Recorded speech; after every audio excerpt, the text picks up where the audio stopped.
कृपा ही जीवन, उनकी कृपा। अहेतु की कृपालु प्रभु हैं। जीव का कोई गुण नहीं है, कोई बल नहीं है, वो अपनी तरफ से कृपा, जैसे उदाहरण में तो दिए नहीं जा सकता क्योंकि अद्वितीय है प्रभु, पर जैसे एक वात्सल्यमयी माँ बच्चा कुछ भी करे, उद्दंडता करे, उधर नहीं देखती, केवल ये देखती मेरा बच्चा है। ऐसे ही प्रभु ही देखते हैं कि मेरा दास, मेरा जन, कितना भी उद्दंडता करे। जन अवगुण प्रभु मान न काऊ, दीन बंधु अति मृदुल स्वभाव। यदि कहीं प्रभु अवगुण देखकर त्यागते तो हम लोग तो चल ही नहीं पाते, क्योंकि ये अवगुणों का खान है, मायाकृत मन बुद्धि, इससे गलतियां होती रहती हैं। पर प्रभु अगाध वात्सल्य समुद्र हैं। राहत न प्रभु चित चूक किए कि करत सुरत शय बार है कि। ये मेरा जन है, बस ऐसा जानकर कृपा करते हैं। बस अगर कोई कि हम अपने सद्गुण, तपस्या, साधना, तो सब कोरा अहंकार केवल है, कोई साधना कोई क्या है। वो नाम जपवा रहे तो नाम जप हो रहा, वो धाम में रख रहे तो धाम में रह पा रहे, वो अपने लीला गुण बोलवा रहे हैं तो बोल पा रहे हैं, वो अपनी याद करा रहे हैं तो कर पा रहे हैं। नहीं, इतनी प्रबल भगवान की माया है कि जीव जो है भगवान का स्मरण नहीं कर सकता, उनकी कृपा से। आशीष जायसवाल जी दिल्ली से। राधा वल्लभ श्री हरिवंश। श्री हरिवंश महाराज श्री। महाराज जी, मेरा खाना बनाने का कार्य है जिसमें प्याज लहसुन भी डलता है और ग्राहकों को मैं उसको टेस्ट करके ही देता हूँ और उन्हीं पैसों से मेरी घर की सेवाएं होती हैं। राधा नाम का भी जप करता हूँ। क्या महाराज जी इसके बाद भी मैं दीक्षा ले सकता हूँ?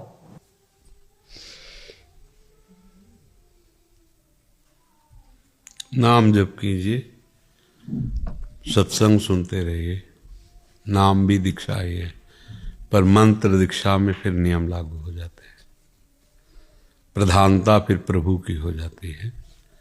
व्यापार तो जैसे सदन जी थे कसाई कुल में, तो मांस विक्रय का व्यापार करते थे, पर कभी चखते नहीं थे, हर समय भजन परायण। तो उनकी लीला का गायन किया गया, भक्त चरित्र में उनकी लीला। तो अगर जैसे मानो इस कोटि का व्यापार है तो कर सकते हैं, संसार का है, पर उसे हम पाए ऐसा नहीं हो सकता, उसे चखें ऐसा नहीं। और भी चखने वाले हैं। जब आप दीक्षा ले लेंगे तो फिर आप मंत्र दीक्षा में फिर नियम लागू होता है। और नाम ऐसा महामहिम है कि कोई भी कभी भी कैसे भी ले सकता है। तो इस पर विचार कीजिएगा, आपको फिर जैसा श्री जी प्रेरित करे। महाराज जी, मैं मांस का सेवन और शराब का सेवन भी करता था। जब से आपका सत्संग सुना है तो अब बिल्कुल भी इच्छा नहीं होती इस गंदगी से मैं जाने की। महाराज जी, आप ऐसा आशीर्वाद दीजिए कि दोबारा मैं इस गंदगी में ना जाऊं और मुझे श्री राधा रानी की प्राप्ति हो। देखो, किसी का आशीर्वाद इसमें काम नहीं करता, ये सब नाटकबाजी की बातें हैं, हम इस पर विश्वास नहीं करते। आशीर्वाद संतों का सब पर रहता है। जैसे एक वात्सल्यमयी माँ के 4 बच्चे हैं, एक बहुत गंदा है, एक बहुत अच्छा है, एक बिल्कुल पागल है, एक बहुत कर्म करने वाला है, पर माँ जब दृष्टि से देखती तो उसे 4 अपने बच्चे दिखाई देते हैं। उसको बुरा है, भला है, अच्छा है, ये सब दूसरे लोग देखते हैं, उसका बच्चा है। ऐसे संतों की दृष्टि सब पर बराबर प्यारमयी होती है। अब उनमें से जो बच्चा माँ के अनुकूल आचरण करता है, प्यार बराबर होने पर भी मां का पक्षपात होने लगेगा। आगे चलकर आपको दिखाई देगा कि मां उसे एकांत में बहुत दुलार कर रही है, क्योंकि वो प्राण समर्पित किए मां की आज्ञा में। एक सारा पिता उद्दंडता करता है, पर भोजन उसे वही पवाएगी जो उसको पवाएगी, उसमें अंतर नहीं करेगी। ऐसे ही भगवान और भगवान के प्रेमी महात्मा पूरे जगत में एक भाव रखते हैं, पर जब वो भगवान की आज्ञा का पालन करता है या संत आज्ञा का पालन, तो विशेष कृपा पात्र बन जाता है। कृपा तो सब पर है। तो इसलिए आपका निश्चय होना चाहिए।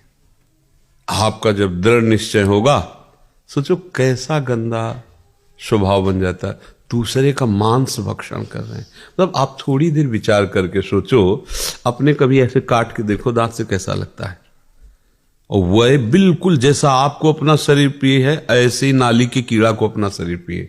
महाभारत में एक प्रसंग आता है, एक नाली का कीड़ा, भगवान व्यास देव जी का प्रसंग है, वो बड़ी शीघ्रता से रास्ते से जा रहा था, तो भगवान श्री कृष्ण द्वैपायन व्यास जी तो भगवान के ही अवतार, सब भाषाएं, सब विद्याएं, सब कलाओं में निपुण है, तो उन्होंने कीड़ा को अपनी भाषा से बताया, तू इतनी तीव्रता से क्यों जा रहा है? तो उनका घर घर करती हुई देखो ये गाड़ी आ रही, बैलगाड़ी, अगर मैं पार नहीं हुआ तो मैं दब जाऊंगा, मर जाऊंगा। तो बोले नाली के कीड़े हो, मर जाओगे तो और योनि प्राप्त होगी। बोले महाराज आपको सुनकर आश्चर्य होगा, जो आपको अपने व्यास शरीर से प्रेम है ना, वही मुझे अपने कीड़े के शरीर से प्रेम है। सबको शरीर प्रिय होता है। अब सोचो आप, आपके शरीर में जैसे प्रियता, ऐसे उन जीवों के शरीर में प्रियता है, और आप उनको काट करके उनका मांस खाते हो। आप क्या हो? क्या हो? क्या आप जानवर हो या राक्षस हो?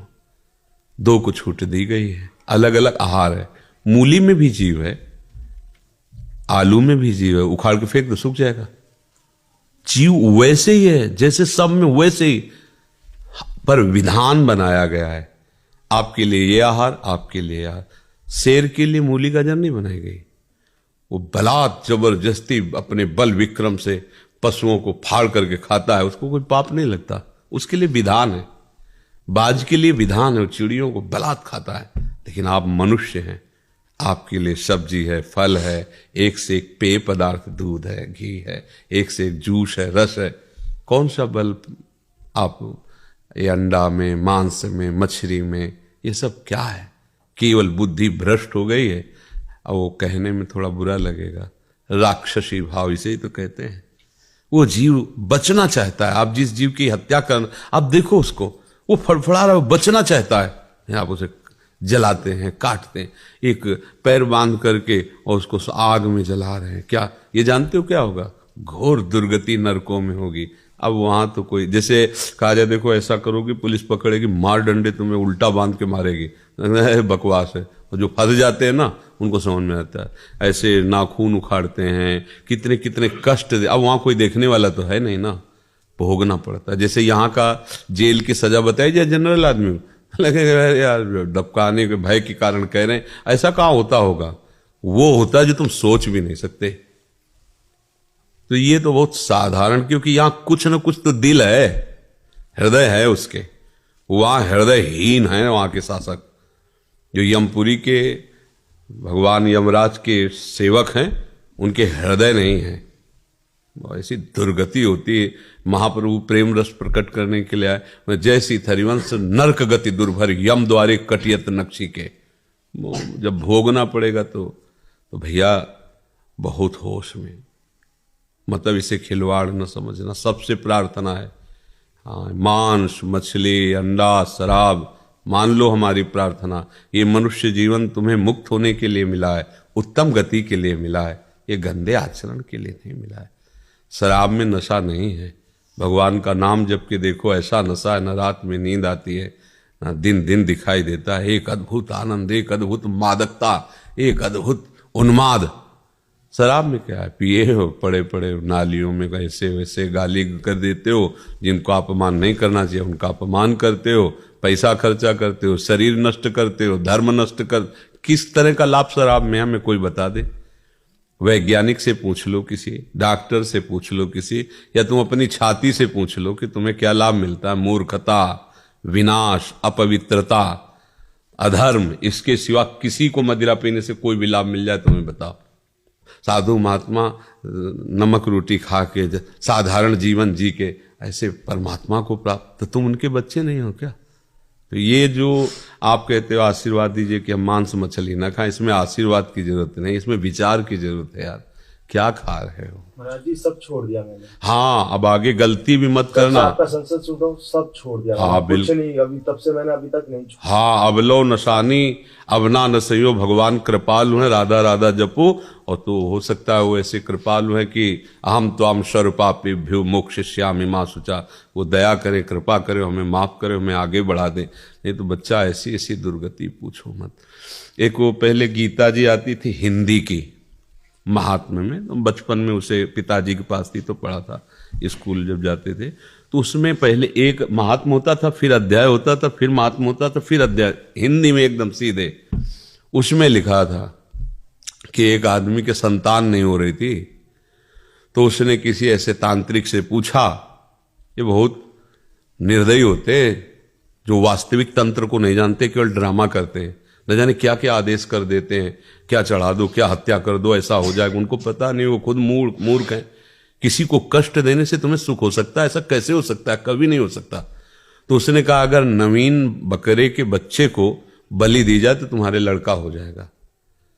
और वो ढूंढा अपने गांव में, तो हाल में ही एक ब्याई हुई बकरी थी, उसका बच्चा ऐसे दूध पी रहा था, बकरी उसको दुलार कर रही थी, तो उसने बकरी वाले से कहा बच्चा दे दो, हम तुम्हें बकरी की रकम दे देंगे। तो वो लोभ में आ गया, बकरी भी तुम रख लो, बस केवल हमें बच्चा दे दो, रकम हम दोनों की दे दिया। बच्चे को काटा, उसकी बलि दे दी जैसा तांत्रिक ने कहा। भला ऐसा दूसरे को बच्चे को मारकर किसी का बच्चा हो सकता है?